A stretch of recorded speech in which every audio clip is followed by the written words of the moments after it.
తెలుగుదేశం ప్రభుత్వం ఉండగానే నేను ఇల్లు స్టార్ట్ చేశాను. ఆ తర్వాత వచ్చిన తర్వాత ఆ బీపీఎస్ అంటే నాకు వాల్యూ తెలియదు సార్. నాకు అంటే ఏంటో అనేది కూడా తెలియదు నాకు. బీపీఎస్ ఎందుకులే అనుకున్నాము. ఆ తర్వాత అది ఉంటే నాకు బ్యాంకు లోన్ ఇచ్చేవాళ్ళు. నాకు ఈ పరిస్థితి వచ్చేదే కాదు సార్.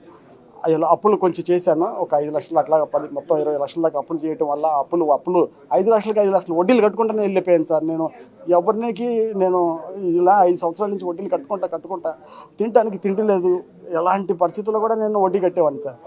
టార్చర్ పెట్టేవాళ్ళు. ఒక జలగల్లాగా టార్చర్లు పెట్టి హింస పెట్టి వడ్డేసేసేవాడిని. ఇప్పుడు నేను ఆ బీపీఎస్ రాకపోవడం వల్ల నేను వెంటనే అమ్ముదామని నిర్ణయించుకున్నాను సార్. నిశ్చయించుకోగానే నా ఇంట్లో ఉంటున్న వాంటాసి వెంకట కనకృష్ణ అనే అతను అప్పారావు అంజలితో ఆవిడతో ఫోన్ చేపించి మెంటల్ టార్చర్ పెట్టి నాకు ఈ పెరాలసిస్ రావడానికి కారణం ఆ అంజలి మేడము.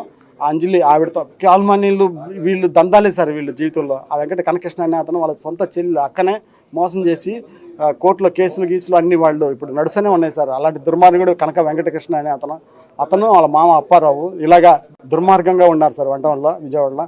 అయితే నేను ఇంకా టార్చర్ భరించలేక బ్రెయిన్ స్ట్రోక్ పెరాలసిస్ వచ్చేసి డాక్టర్ గారు అన్నారు, అమ్మా మీకు ఇల్లు కావాలా, మీ భర్త ప్రాణం కావాలా, ఆయన మాత్రం టెన్షన్ పెట్టకూడదు, ఆయన బ్రెయిన్ స్ట్రోక్తో బాధపడుతున్నాడు, కూల్గా ఉంచండి, ఎంత వీలైతే అంత తసలీగా ఉంచండి అని డాక్టర్ గారు వచ్చిన అడ్వైస్తో వీళ్ళు నా బాబు నా పిల్లలు కూడా నా దగ్గర ఇలాంటి విషయాలు చెప్పకుండా టెన్షన్ పెట్టకుండా వాళ్ళు భయపడ్డారు సార్.